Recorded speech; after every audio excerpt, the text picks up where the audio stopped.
ये मदरसा पूर्णतः गैर सरकारी है, मतलब कि यहाँ पर सरकार से किसी भी प्रकार का आर्थिक सहायता नहीं लिया जाता है।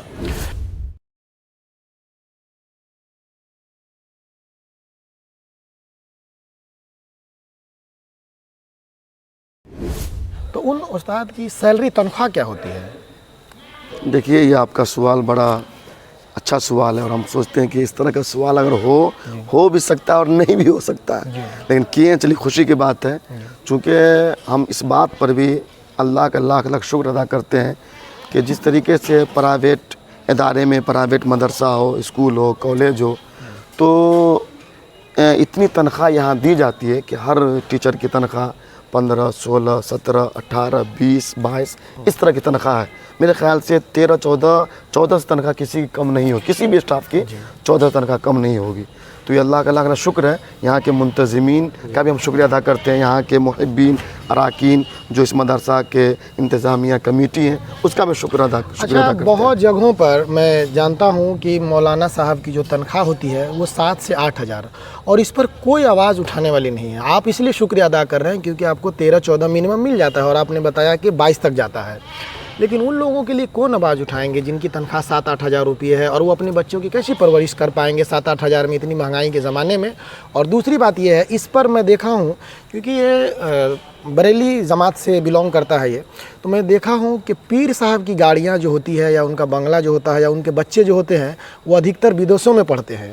लेकिन इस जो टीचर्स पढ़ाते हैं, जो मौलाना साहब, जो उस्ताद पढ़ाते हैं, मैं जब इनकी तहकीकात किया तो मुझे पता चला उनकी तनख्वाह जो होती है लगभग 13-14 हज़ार और किन्हीं की 22 से 25 हज़ार रुपये तक भी तनख्वाह है।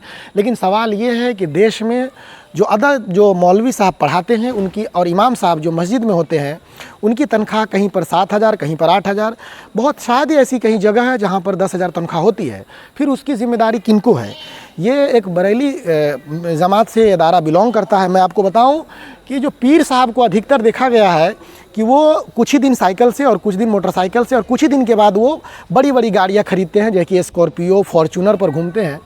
और इनके लिए कौन आवाज़ उठाएगा बताइए? यहाँ पर लगभग 300 बच्चे पढ़ रहे हैं। 300 ये पढ़ करके जब आलम दीन बनेंगे, आलम दीन बनने के बाद उन कहीं ना कहीं जाएंगे वो पढ़ाने, और इनकी तनख्वाह जब 7 हज़ार 8 हज़ार रुपये होगी तो क्या आपको लगता है कि इस महंगाई के ज़माने में ये 7 हज़ार और 8 हज़ार के तनख्वाह से अपनी ज़िंदगी और अपने बच्चे की ज़िंदगी और अपनी बीवी की ज़िंदगी ये गुजार पाएंगे उस तनख्वाह में?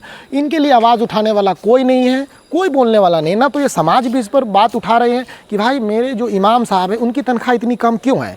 और पीर साहब भी अपना खुश हैं क्योंकि उनके बच्चे विदेश में पढ़ रहे हैं। अधिकतर आप जब पता करेंगे तो किन्हीं पीर साहब का बहुत जगह अपार्टमेंट है, तो किन्हीं पीर साहब का जो है बहुत जगह विदेशों में भी अपार्टमेंट है, और अच्छी अच्छी गाड़ियाँ में चलते हैं, बिस्लेरी का पानी पीते हैं, वो खूब खुश हैं। इनके लिए आवाज़ उठाने वाला मुझे नहीं लगता कि कोई इनकी आवाज़ों को उठा रहा है।